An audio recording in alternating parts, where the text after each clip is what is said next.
जय हिंद।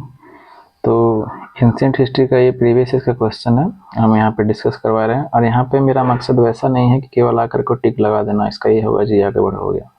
और एक बात आपको बताते चलते हैं कि पीडीएफ से जो कुछ लोग होते हैं ना, केवल पढ़ना पसंद करते हैं। तो भाई सिंपल से आपको हम बता देते हैं, जितना जल्दी ये आप पढ़ते हैं ना, उतना जल्दी आप भूलिएगा।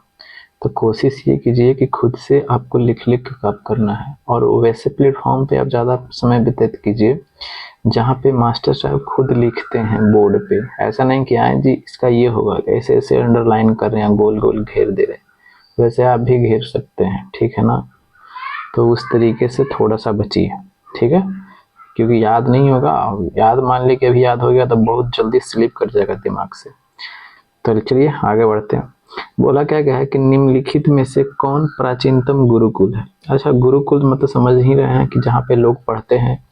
अब हम बात कर रहे हैं प्राचीनतम। देखिएगा, बात करते हैं प्राचीनतम की, तो सबसे प्राचीनतम जो है आपको तक्षशिला मिलेगा। ये तक्षशिला पड़ता कहाँ है? तो ये तक्षशिला जो पड़ता है आज पाकिस्तान में पड़ता है। ये तक्षशिला जो था, गांधार की क्या थी? तो कहिए कि राजधानी थी। गांधार की क्या थी दोस्त? तो कहिए कि गांधार की ये राजधानी हुआ करती थी, ठीक है, ये राजधानी हुआ करती थी। अब आपके दिमाग में एक चीज उठेगा, एक मिनट, कोई ना कोई तो बनाया होगा ना? तो नहीं, हम इसकी अगर हम डेट की अगर हम बात कर देते हैं तो जानते हैं इसके 600 ईसा पूर्व से पहले से भी, मतलब कि इसके एक समय में विकास नहीं हुआ है। ये तक्षशिला का कई सौ सालों में इसका विकास हुआ है। अगर हम बात कर देते हैं, आपके दिमाग में एक चीज उठेगा कि अच्छा इतना ही ज्यादा है, तो देखिएगा इतना विख्यात तक्षशिला विश्वविद्यालय जो था, इसको जब हम बताएंगे कि यहाँ कौन कौन लोग पढ़े हैं और विद्वान हो गए हैं, तो हम बताते हैं कि कौन कौन लोग पढ़े थे, ठीक है। देखिएगा, चंद्रगुप्त मौर्य, चंद्रगुप्त मौर्य समझ रहे हैं, यहीं से पढ़े लिखे थे। और देखिए कितने बड़े क्षेत्र पर शासन किए थे। दूसरा की बात कर देते हैं तो चरक, चरक यहीं से पढ़े थे, जिनको आर्यवेद का विख्यात उनको विद्वान कहा जाता है, ठीक है। आर्यवेद का, आर्यवेद का इनको विद्वान कहा जाता है। चरक, इन्हीं के द्वारा क्या लिखा गया है? चरक संहिता। देख रहे हैं सब विद्वाने बन रहे हैं यहाँ से। और क्या बात करते हैं? पाणिनि, पाणिनि भी यहीं से पढ़े लिखे हैं। इनके द्वारा एक पुस्तक लिखा गया है अष्टाध्यायी। तो पूछेगा कि अष्टाध्यायी पुस्तक किनके द्वारा लिखा गया है? तो ये पाणिनि के द्वारा लिखा गया। देख रहे हैं विश्वविद्यालय को। अच्छा, ये क्या थे? ये व्याकरण के जनक इनको कहा जाता है, संस्कृत व्याकरण का जनक। पूछेगा कि संस्कृत व्याकरण का जनक किनको कहा जाता है? तो पाणिनि को कहा जाता है। यहाँ पे लिखते हैं कि संस्कृत व्याकरण का जनक। तो संस्कृत व्याकरण का जनक किसे कहा जाता है? तो ये पाणिनि को कहा जाता है। देख रहे हैं ना, ठीक है। और भी हैं, बट जो इम्पोर्टेंट है हमने वो बताया। तो आप समझ रहे हैं कि इसका जो विकास कोई क्रमिक एक राजा ने नहीं करवाया, बहुत सारे राजा ने इसमें सहयोग किया, फिर उसके बाद ये फलता फूलता गया, ठीक। अच्छा, अब हम बात कर देते हैं नालंदा का। तो नालंदा की बात कर देते हैं तो ये 450 ईस्वी के आसपास में ये बनता है। ईस्वी, ये हमने क्या बताया? ईसा पूर्व, 600 ईसा पूर्व से पहले के भी, एग्जैक्ट डेट नहीं है क्योंकि एक समय में तो विकास हुआ नहीं है, ठीक है। और इसका जो विकास करवाया था कौन? तो कहेगी कुमारगुप्त।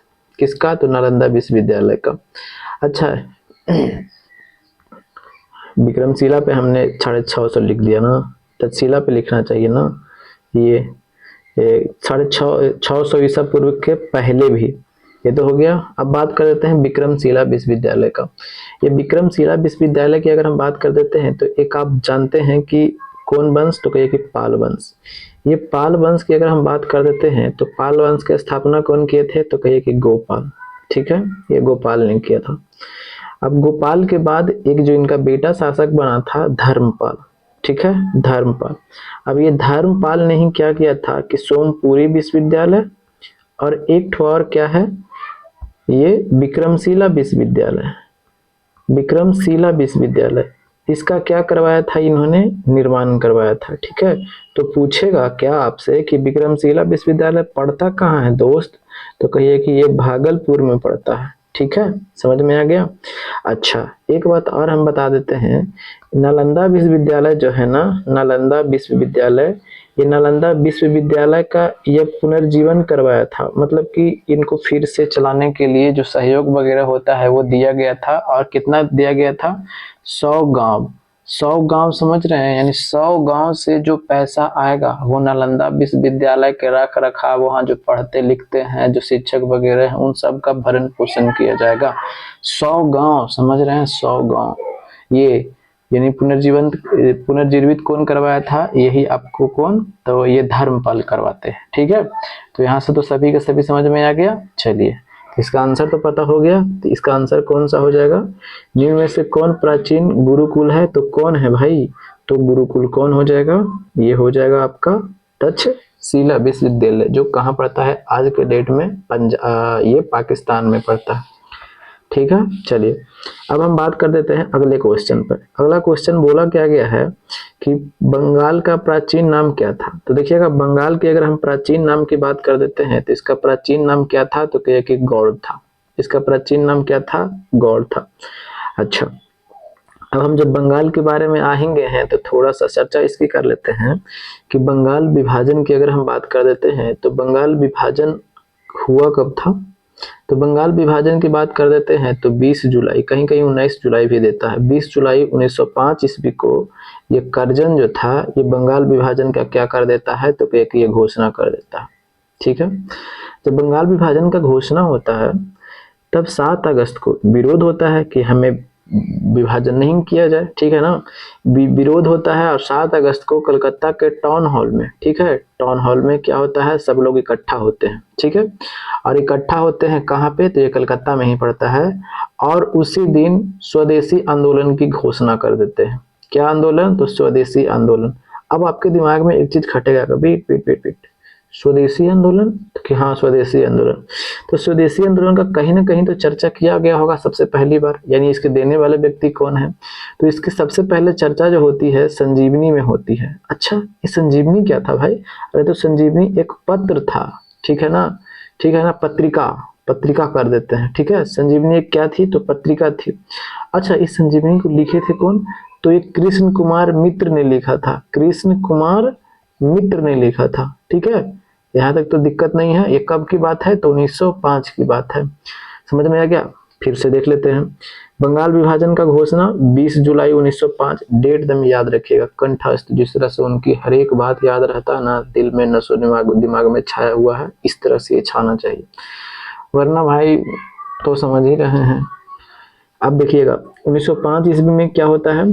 20 जुलाई 1905 ईस्वी को ये बंगाल विभाजन का घोषणा होता है। 7 अगस्त को कलकत्ता के टाउन हॉल में सब इकट्ठा होते हैं और कहते हैं कि देखो भाई, हम इसका विरोध करते हैं और हम सब लोग इसके विरोध में एक आंदोलन कर रहे हैं। उस आंदोलन का नाम क्या है? तो स्वदेशी आंदोलन। अच्छा, अब जब स्वदेशी आंदोलन होता है तो स्वदेशी आंदोलन की चर्चा सबसे पहले कहाँ होती है? तो संजीवनी एक पत्रिका है। इस पत्रिका को लिखते कौन है? तो कृष्ण कुमार मित्र लिखते हैं। अब आपके दिमाग में एक चीज घूमेगा कि अच्छा घोषणा तो हो गया, तब इसको लागू कब किया गया था? तो 16 अक्टूबर की बात कर देते हैं। कब की बात कर देते हैं? तो 16 अक्टूबर। कब? तो 16 अक्टूबर 1905 ईस्वी को ये क्या हो जाता है? तो लागू हो जाता है। और इसी समय वंदे मातरम, क्या? तो वंदे मातरम, हाँ वंदे मातरम, और विभाजन नहीं चाहिए, वंदे मातरम, फिर उसके बाद में विभाजन नहीं चाहिए, विभाजन नहीं चाहिए जैसे आपको नारे लगाए जाते हैं। ठीक है, नारे लगाए जाते हैं। अब एक बात और हम यहाँ पे बता देते हैं कि जैसे में ये इंडिया है, यहाँ पे ये बंगाल था। अब ये आंध्र प्रदेश के क्षेत्र में ये स्वदेशी आंदोलन को किस नाम से जाना जाता है? तो कहिए कि वंदे मातरम आंदोलन के नाम से जाना जाता है। ठीक है, वंदे मातरम आंदोलन के नाम से। अब आपके दिमाग में एक चीज घूमेगा, क्या? तो घूमेगा ये कि ठीक है, दिल्ली में भी इसका आंदोलन हुआ था। आपको यहाँ पे पूना महाराष्ट्र में भी आंदोलन होता है। ठीक है, मद्रास के एरिया में भी आपको आंदोलन होता है। तो यहाँ पे तो कोई ना कोई तो लीडर होंगे ना जो इसका नेतृत्व कर रहे होंगे। तो कहिए कि हाँ बिल्कुल। तो ये दिल्ली की अगर हम बात कर देते हैं तो दिल्ली में जो नेतृत्व कर रहे थे तो राजा हैदर। कौन कर रहे थे? हैदर। ठीक है, अच्छा अब आपके दिमाग में एक चीज उठेगा यहाँ से कि अच्छा बंगाल यहाँ पे ये पूना में और कहाँ में? मुंबई में कौन कर रहे थे? तो बाल गंगाधर तिलक, बाल गंगाधर तिलक, गंगाधर तिलक कर रहे थे। ठीक है। अच्छा, अब आपके दिमाग में एक चीज उठेगा कि अच्छा मद्रास में के एरिया में कौन कर रहे थे? तो मद्रास के एरिया की बात कर देते हैं तो चिदम्बरम, चिदम्बरम पिल्लै। ठीक है, चिदम्बरम पिल्ले यहाँ पे क्या कर रहे थे? इस आंदोलन का नेतृत्व कर रहे थे। ये पूछा जाता है क्वेश्चन, ऐसा थोड़ा नहीं कि हम आपको फाजुल की बता रहे हैं यहाँ पे, नहीं। समझ में आ गया? चलिए अब देखते हैं क्वेश्चन की ओर। तो हम बढ़ ही गए थे कि बंगाल का प्राचीन नाम क्या है? तो ये गौड़ है। कामरूप की बात कर देते हैं तो ये असम का नाम है। ठीक है। और नेफा जो आप देखते हैं वो आपको किसको मिलता है? अरुणाचल प्रदेश का। ठीक है। चलिए अगले पर चलते हैं। नागर, द्रविड़ और बेसर 3 शैली है। देखिएगा ऊपर ऊपर पढ़िएगा, तो ऊपर ऊपर पढ़िएगा तो ऑब्जेक्टिव क्वेश्चन तो बन जाएंगे, बट फिर आप भूल जाइएगा। और हम चाहते हैं कि नहीं, थोड़ा जब पढ़ ही रहे ना, टाइम जब दिया है ना, तो अच्छे तरीके से दीजिएगा। देखिएगा मंदिर अगर की बात कर देते हैं, मंदिर निर्माण शैली की अगर हम बात कर देते हैं तो इसके मुख्यतः 3 भाग हैं। ठीक है। कौन कौन शैली है? ये जो मंदिर निर्माण का जो शैली है मुख्यतः कितने भाग हैं इसके? 3 भाग हैं। ऐसे तो बड़ी सारे हैं। नागर, ये विजयालय शैली भी है, आपको विजयनगर शैली भी देखने को मिलता है, फिर उड़िया मिलता है। तो ये सब को आपको नहीं पढ़ना। मुख्यतः की अगर हम बात कर देते हैं तो मुख्यतः आपको 3 है। तो वो 3 कौन कौन है? देखिएगा यहीं पे हम लिख दे रहे हैं, आप कॉपी में नोट डाउन कर लीजिएगा। एक है नागर शैली, एक है क्या? नागर शैली, और दूसरा है क्या? द्रविड़ शैली। अच्छा, और तीसरा है क्या? तो बेसर शैली। ठीक है, बेसर शैली। ये मंदिर निर्माण की 3 शैलियां हैं। ठीक है, यानी जो मंदिर का जो निर्माण होता है 3 शैली के तहत में होता है भारत में। मुख्यतः की हम बात कर रहे हैं, मेनली रूप से। ठीक है। अच्छा, अगर हम बात करते देते हैं तो नागर शैली क्या होता है भाई? द्रविड़ शैली क्या होता है भाई? बेसर शैली क्या होता है? तो अभी हम बताते हैं। जैसे में हम मान करके चलिए कि ये हमारा यहाँ पे क्या है, थोड़ा सा हम चित्र बना लेते हैं। किनका? किनका नहीं, ये भारत का चित्र हम बना लेते हैं। ठीक है, ठीक ना? ये भारत का चित्र हमने बना दिया।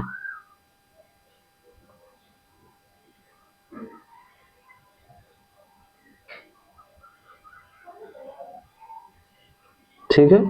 अब देखिए जब हमने भारत का चित्र बनाया तो ये एरिया जो आप देख रहे हैं, यहाँ बिंद की अगर हम बात कर देते हैं, यहाँ से यहाँ तक ये वाले जो एरिया आप देख रहे हैं इस साइड एरिया में, इस सब जितना एरिया में जो आपको मंदिर बनेगा ना, यहाँ सकला में, ठीक है ना, बिंद तकला में, इतना एरिया में जो आपको मंदिर बनेंगे, ये सभी यहाँ पे जो मंदिर आपको मिलेंगे कौन से शैली में मिलेंगे? तो आपको नागर शैली में देखने को मिलता है। जितने भी जो यहाँ पे मंदिर बनते हैं सब नागर शैली में देखने को मिलता है। और यहाँ की अगर हम बात कर दे रहे हैं, कहाँ से? ये कृष्णा नदी से आपको दक्षिण की अगर हम बात कर देते हैं तो इधर वाले जितने भी जो आपको मंदिर देखने को मिलेंगे वो सब द्रविड़ शैली में मिलता है। यानी दक्षिण भारत में जब हम जाएंगे तो देखिएगा, खुद देखिएगा, आज का ही आप देखते होंगे टीवी वगैरह में, तो जो दक्षिण भारत के जो मंदिर होते हैं वो अलग तरीके के होते हैं, और उत्तर भारत के मंदिर अलग तरीके के होते हैं ना। तो हाँ, तो क्यों? क्योंकि दक्षिण भारत के जितने भी जो मंदिर बनाए गए हैं वो द्रविड़ शैली में बनाए गए। और हम अभी बता देंगे आपको कि नागर शैली, द्रविड़ शैली जो मंदिर बनते हैं वो डिफरेंस कहाँ पे आ जाता है। और यहाँ पे जो आपको जो मिक्स जो देख रहे हैं, यहाँ पे ये जो आपको मंदिर है यहाँ पे, ठीक है ना, ये बिंद से कृष्णा तक में जो आपको यहाँ मिलेंगे, यहाँ पे आपको बेसर शैली मिलेंगे। ठीक है, कौन सी शैली मिलेंगे आपको? तो कहिए कि बेसर शैली यहाँ पे देखने को मिलता है। अब हम बताते हैं क्या, नागर शैली, द्रविड़ शैली और बेसर शैली के बारे में बता देते हैं। ठीक है, देखिएगा यहाँ पे तो हम बता दिया, चित्र पार दिया। अब इसको इपटी हो नहीं पाएगा, बट यहाँ पे हम लिख देते हैं नागर शैली। ठीक है, हम बता देते हैं नागर शैली के मंदिर। ठीक है, देखिएगा नागर शैली, देखिएगा ये, इसको हम लोग बोलते हैं जगती। ठीक है, ये वाले एरिया को हम लोग क्या बोलते हैं? जगती। और ऊपर में एक और एरिया बनता है इससे थोड़ा सा छोटा, इसको हम लोग बोलते हैं क्या? तो कहते हैं पीठ। और ऊपर में जब हम जाते हैं तो इस पे से क्या होता है? मंदिर का निर्माण होता है। ऊपर ऐसे हम जाएंगे, ऐसे ऐसे और ऐसे और ऐसे, ठीक है। और यहाँ की हम बात कर दे रहे हैं यहाँ पे, तो यहाँ पे ऐसे, और ये जो आपको है ऐसे आपको देखने को मिलता है, ठीक है। तो ऊपर वाले की अगर हम बात कर देते हैं तो इसको हम लोग क्या बोलते हैं, तो इसको हम लोग बोलते हैं कलश। और ये जो गोल गोल एरिया जो देख रहे हैं इसको हम लोग बोलते हैं आमलक। और ये जो पूरा एरिया जो आप ये वाला जो देखें इसको हम लोग क्या बोलते हैं, ये ऊपर वाला एरिया को हम लोग क्या बोलते हैं, तो शिखर बोलते हैं, ठीक है। ऐसा ही मंदिर न होता है उत्तर भारत में। अच्छा, अब इधर की हम बात कर देते हैं, तो इधर जो होते हैं इसको हम लोग क्या बोलते हैं, तो इसको हम लोग बोलते हैं मंडप। इसको हम लोग क्या बोलते हैं, मंडप। अब यहाँ से आप एंट्री करते हैं, मंडप में जाते हैं, और फिर उसके बाद में ये मंदिर है, और इसको हम लोग बोलते हैं गर्भगृह। और गर्भगृह के अंदर घुसने के लिए यहाँ पे द्वार होता है, इसके हम लोग क्या बोलते हैं, प्रवेश द्वार। इसको हम लोग क्या बोलते हैं, तो प्रवेश द्वार। इसको क्या बोलते हैं, तो प्रवेश। पूछा जाता है इस तरह के क्वेश्चन, ऐसा नहीं है कि हम यहाँ पे कलाकारी कर रहे हैं, बिल्कुल नहीं। इस तरीके से क्वेश्चन आपको पूछा जाता है। मेंस का जब एग्जाम दीजिएगा तब आपको, जब आर्ट एंड कल्चर से पढ़िएगा तब आपको पूछेगा क्वेश्चन, तो आपको इस तरीके से बनाइएगा तभी नंबर मिलेगा, ठीक है। चलिए यहाँ तक तो समझ गए। अब देखिएगा, ये नागर शैली की हम बात कर रहे हैं। नागर शैली के मंदिर आपको इस तरीके से देखने को मिलता है, ठीक है। अब हम बात कर लेते हैं द्रविड़ शैली की। तो द्रविड़ शैली के मंदिर आपको किस तरीके से देखने को मिलते हैं, तो देखिएगा द्रविड़ शैली के मंदिर हम बना रहे हैं, ठीक है। द्रविड़ शैली का, द्रविड़ शैली का देखिएगा, ये जो आप जो देख रहे हैं इसको तो जगती ही बोलेंगे, ऐसा थोड़ा नहीं है कि दूसरा बदल जाएगा, जगती। इसको हम लोग क्या बोलते हैं, तो इसको हम लोग बोलते हैं पीठ। और इसको ऊपर एक ठो और जो होता है उसको हम लोग बोलते हैं अधिष्ठान, अधिष्ठान बोलते हैं, ठीक है। और इस पर जो आपको देखते हैं, यहाँ पे थोड़ा मिटाते हैं, ठीक है, हम बता देंगे कि कौन शैली है। यहाँ पे हम लिख देते हैं द्रविड़ शैली, ठीक है। चलिए, और ऊपर जो ऐसे हम जाते हैं, ऊपर जब ऐसे हम जाते हैं, ठीक है ना, तो आपको क्या देखने को मिलता है, इस तरीके से आपको देखने को मिलता है।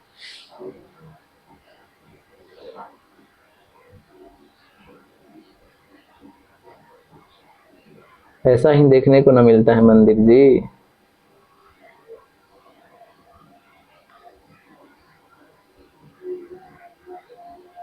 ऐसा ही ना आपको दक्षिण भारत के मंदिर देखने को मिलता है, तो कहिएगा कि हाँ। और यहाँ पे की अगर हम बात कर देते हैं, तो यहाँ पे आपको खुला अंतराल रहता है, ठीक है, ये वाला खुला रहता है, तो इसको हम लोग बोलते हैं अंतराल। अच्छा, और ये वाला जो आप देख रहे हैं ये सब एरिया, इसको हम लोग बोलते हैं विमान, ठीक है। और ये वाला जो ऊपर वाला एरिया है इसको हम लोग बोलते हैं शिखर। इसको हम लोग क्या बोलते हैं, शिखर बोलते हैं। विमान का आज समझते हैं, जैसे मैं ये से क्या ऐसे, अब जैसे मैं उत्तर भारत के मंदिर में क्या था, डायरेक्ट ऐसे था और ऐसे करके ऐसे बना दिया गया था, ठीक है। लेकिन नहीं, दक्षिण भारत के मंदिर में क्या होता है कि विमान का इस्तेमाल किया जाता है। वो क्या होता है, जैसे मैं अब यहाँ से हमने ऐसे मंदिर बनाया, ऐसे किया, और फिर इसके ऊपर एक ऐसे ऐसे करके हम जाते जाते हैं, इसी को हम लोग क्या बोलते हैं, तो इसी को हम लोग बोलते हैं विमान, ठीक है। अच्छा, यहाँ तक तो कोई दिक्कत तो नहीं है, तो कहिए कि नहीं कोई दिक्कत नहीं है। और इसको हम लोग क्या बोलेंगे, तो इसको हम लोग बोलेंगे गर्भगृह। इसको हम लोग क्या बोलेंगे भाई, तो इसको हम लोग बोलेंगे गर्भगृह।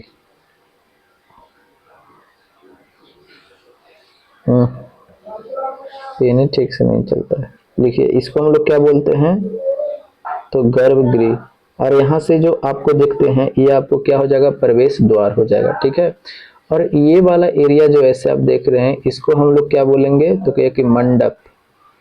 और आगे जो एरिया और जो होता है इसको हम लोग बोलते हैं अर्ध मंडप, अर्ध मंडप। अच्छा, और ये वाला एरिया जो ऐसे जाता है और यहाँ पे प्रवेश द्वार होता है। मंदिर में जैसे एंट्री कीजिएगा तो गेट होगा ना, तो प्रवेश द्वार होता है, ठीक है। ऐसे ऐसे प्रवेश, ये काफी खूबसूरत होता है, इसी को हम लोग क्या बोलते हैं, तो गोपुरम। तो पूछा जाता है इस तरीके से क्वेश्चन, इसको हम लोग क्या बोलते हैं, तो गोपुरम बोलते हैं। तो देख लीजिए मंदिर का निर्माण हो गया ना। अब हम इसे थोड़ा मिटा देते हैं इस तरीके से, ताकि आपको मंदिर अच्छा तरीके से दिखे, ठीक है। चलिए, अब समझ में आ गया कि अब तो भूलिएगा नहीं, अब तो नहीं भूलिएगा ना। अरे भाई, हम गोपुरम को भी मिटा दिए, कोई बात नहीं, ठीक है। अब सब देख लीजिए, मंदिर का तो निर्माण हो गया। इसको हम लोग क्या बोलते हैं, तो हम लोग बोलते हैं गोपुरम। ये क्या है, तो कहिए कि ये प्रवेश द्वार है, ये प्रवेश द्वार है। ठीक है, चलिए अब हम चाहते हैं ना दोस्त, और अब हम एक बेसर शैली की बात कर लेते हैं। अब ये दोनों का जो मिक्सचर होगा, ठीक है ना, दोनों का मिक्सचर जो आपको बेसर शैली में देखने को मिलता है। ठीक है, चलिए ऐसे और भी चीज है, बट इतना हम आपको डिफरेंस बता दिया। आइए सब पूछे जाते हैं क्वेश्चन। तो इसका तो आंसर आपको मिल गया होगा। नागर, द्रविड़ और बेसर तीन प्रमुख क्या है, उपमहाद्वीप के जातीय समूह। भारत के मुख्य संगीत घराने, नहीं। भारतीय मंदिरों की वास्तु शैली, यस। अब समझ में आ गया, चलिए। और इसको भी आप कॉपी में नोट डाउन कर करके आपको पढ़ना है, ठीक है ना। चलिए, शक संवत का प्रथम मास क्या होता है। अब हम आपसे पूछते हैं कि शक संवत का शुरुआत किसने किया था। तो देखिएगा, शक संवत की अगर हम बात कर देते हैं तो 78 ईस्वी में। कौन दोस्त, तो कहे कि 78 ईस्वी में जो कुषाण वंश के शासक थे कनिष्क, ये क्या करते हैं कि राज्याभिषेक इनका होता है, और इसी के उपलक्ष्य में क्या किया जाता है, शक संवत को स्टार्ट किया जाता है। और भारत सरकार ये शक संवत को क्या किए हुए है, अपनाए हुए है। और इसका प्रथम महीना की अगर हम बात बोलते हैं तो चैत्र बोलते हैं ना, चैत्र, बैसाख, जेठ, आषाढ़, सावन, भादो, आश्विन, कार्तिक, अगहन, पूस, माघ, फाल्गुन पढ़ते हैं ना। चलिए, तो इसका पहला महीना क्या होता है, तो चैत्र होता है। तो इसका आंसर कौन सा हो जाएगा, ऑप्शन नंबर 3 हो जाएगा। ठीक है, चलिए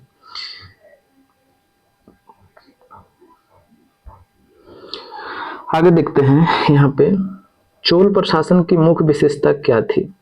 देखिएगा, आप चोल की अगर हम बात कर देते हैं तो देखिएगा, चोल यहाँ पे हम थोड़ा मिटा देते हैं आपको, ताकि आपको दिक्कत ना हो।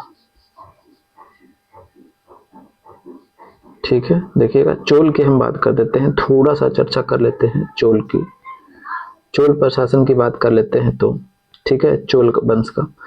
चोल वंश की अगर हम बात कर देते हैं स्थापना का, यानी चोल वंश के संस्थापक कौन थे, तो संस्थापक की अगर हम बात कर देते हैं तो इसके संस्थापक कौन थे, तो कहे कि विजयालय थे। चोल वंश के संस्थापक कौन थे दोस्त, तो कहे कि विजयालय थे। इसकी राजधानी कहीं ना कहीं तो होगी, तो कहे कि हाँ बिल्कुल होगी। इसकी राजधानी की बात कर देते हैं तो तंजावुर थी। तंजावुर, जिसको हम तंजौर भी बोलते हैं, ठीक है, तंजौर भी बोलते हैं। ठीक है, अच्छा, इसके जो विजयालय थे, विजयालय ने एक उपाधि धारण किया था, वो पूछा जाता है उपाधि का क्या था, नाम था, तो कहिए कि नरकेसरी। नरकेसरी, ये उपाधि जो धारण किया था, उस उपाधि का नाम क्या था, तो कहिए कि नरकेसरी। नरकेसरी का उपाधि किसने धारण किया था, तो ये विजयालय ने धारण किया था। ठीक है, इसका एक राजा था आदित्य प्रथम। आदित्य प्रथम ने पल्लव को हरा करके एक उपाधि धारण किया था। रुकिए, इसको मिटाने दीजिए। एक उपाधि धारण किया था, उस उपाधि का नाम क्या था, ठीक है, कोंडराम। कोदंडराम था, कोंडराम नहीं, कोदंडराम। अब देखिए, आपको बिल्कुल ऐसे एकदम हूबहू नहीं याद करना है, आपको जिस तरीके से याद हो रहे हैं उस तरीके से याद कीजिए। वहां पे ऑप्शन रहेगा ना, कोदंडराम की उपाधि धारण किया था कौन, ये आदित्य प्रथम ने धारण किया था। इसकी चोल वंश की अगर हम बात कर देते हैं तो प्रमुख विशेषता की बात कर देते हैं, तो इसका प्रमुख विशेषता जो था, ठीक है ना, प्रमुख विशेषता ये था स्थानीय स्वशासन का। स्थानीय स्वशासन, स्थानीय स्वशासन मतलब समझते हैं, जिस तरीके से आज हमारे बिहार में या भारत के कई सारे राज्य में है स्थानीय स्वशासन, लोकल गवर्नमेंट, जो पंचायती राज होता है उसको हम लोग ना बोलते हैं लोकल गवर्नमेंट, यानी वहाँ के लोग ही क्या। स्थानीय स्वशासन का मतलब ही क्या होता है कि स्थानीय लोग ही आप पर क्या करेंगे, शासन करेंगे। ऐसा नहीं कि कहीं दूसरे जगह से आएगा शासन करने लगेगा, नहीं नहीं। स्थानीय स्वशासन का अर्थ ही होता है कि स्थानीय लोग, लोकल लोग क्या करेंगे, शासन करेंगे। ठीक है ना, तो आप देखते होंगे कि उसी एरिया के लोग आपके पास मुखिया बनते हैं, वार्ड सदस्य बनते हैं। ऐसा तो नहीं है कि दूसरा स्टेट से आकर के आपको मुखिया बन जाता है, तो नहीं ना। ठीक है, तो इसकी प्रमुख विशेषता थी, तो इसका तो समझ में आ गया। तो क्या बोला गया है कि चोल प्रशासन की मुख्य विशेषता क्या थी, तो सैनिक संगठन नहीं, ठीक है, ग्रामीण स्वायत्तता, तो हाँ बिल्कुल। स्थानीय स्वायत्तता बोलिए तो ग्रामीण स्वायत्तता बोलिए, कोई दिक्कत थोड़ी नहीं है। आगे क्या बोला गया है कि निम्नलिखित में से किस स्थान पर सिंधु घाटी सभ्यता का बंदरगाह नगर स्थित है। देखिएगा, अगर हम बात कर देते हैं सिंधु घाटी सभ्यता का, तो 1921 ईस्वी में इसका खोज कौन करते हैं, तो कहे कि दयाराम साहनी। ठीक है, दयाराम साहनी करते हैं। ठीक है, अगर हम बात कर देते हैं कालीबंगा से, तो कालीबंगा से क्या मिलता है दोस्त, तो कालीबंगा से आपको जूते हुए खेत के साक्ष्य मिलते हैं। क्या मिलते हैं, तो जूते हुए खेत के साक्ष्य मिलते हैं। ये कौन सी नदी के किनारे है, तो कहे कि घग्घर नदी के किनारे है। लोथल की अगर हम बात कर देते हैं, तो ये लोथल कौन सी नदी के किनारे बसा हुआ है, तो कहे कि भोगवा नदी के किनारे बसा हुआ है। यहीं से आपको हाथी दांत मिलेगा, हाथी के दांत मिलेगा। आपको गोदीबाड़ा, गोदीबाड़ा मतलब समझते हैं, बंदरगाह, गोदीबाड़ा यहीं से आपको मिलता है। ठीक है, इसको बगल में लिखते हैं बंदरगाह, ये लोथल से ही मिलता है। ठीक है, मोहनजोदड़ो की अगर हम बात कर देते हैं, तो मोहनजोदड़ो से क्या मिलता है, तो देखिएगा मोहनजोदड़ो से आपको विशाल स्नानागार मिलता है। ठीक है, विशाल स्नानागार मिलता है। ठीक है, अच्छा, चान्हुदड़ो की अगर हम बात कर देते हैं, तो चान्हुदड़ो से क्या मिलता है, तो देखिएगा लिपस्टिक जो है, जानते हैं ना लिपस्टिक, ठीक है, वो यहीं से मिलता है। आपकी वाली भी लगाएगी लिपस्टिक। ठीक है, अच्छा, फिर इसके बाद हम बात कर रहे हैं किसकी, मनके बनाने का कारखाना, मनके बनाने का कारखाना जो मिलता है यहीं से मिलता है। ठीक है, आपको कहाँ से, तो चान्हुदड़ो से मिलता है। ठीक है, चलिए यहीं तक है, तो बहुत सारे, बट टाइम को भी देखना पड़ता है क्योंकि समय ज़्यादा ना हो जाए। ठीक है, तो इसका आंसर कौन सा हो जाएगा, सिंधु घाटी का सबसे बंदरगाह आपको लोथल से मिलेगा। ठीक है, चलिए आगे क्या भी बोला गया है कि प्राचीन हिंदू विधि का लेखक कौन, लेखक किसको कहा जाता है, तो प्राचीन हिंदू विधि, हिंदू विधि मतलब कि समझ ही रहे हैं, हिंदू के जो विधि है उसका लेखक किसको कहा जाता है, तो इसका लेखक मनु को कहा जाता है। ठीक है, हम बात कर देते हैं, और जो इम्पोर्टेंट पुस्तक है उसके बारे में हम थोड़ा पूछ लेते हैं ताकि आपको भी रिवीजन होते चले। ठीक है, अब बताइएगा अष्टाध्यायी, अष्टाध्यायी अभी हमने बताया भी है कि अष्टाध्यायी के लेखक कौन है, कमेंट बॉक्स में बताइएगा, हमने अभी भी बताया है। ठीक है, तो बस यहीं तक रखते हैं, तो बस यही कहेंगे कि चुपचाप पढ़िए, दुनिया में कोई अपने नहीं होते हैं। आपको ऐसा लगता होगा कि वो हमको बहुत चाहती है, बट सच में चाहने की बारी आएगा तो वो सरकारी नौकरी वाले को ही चुनेगी। ठीक है, और आपको पिछवाड़ा पर लात मार करके निकल जाएगी, फिर आप रोते रहिए, कुछ क्या कर लीजिएगा, हम तुमको इतना प्यार करते हैं, हम तुमको इतना करते, अरे चलो साइड हटो, क्या करके निकल जाएगी। ठीक है, जय हिंद, जय भारत, वंदे मातरम।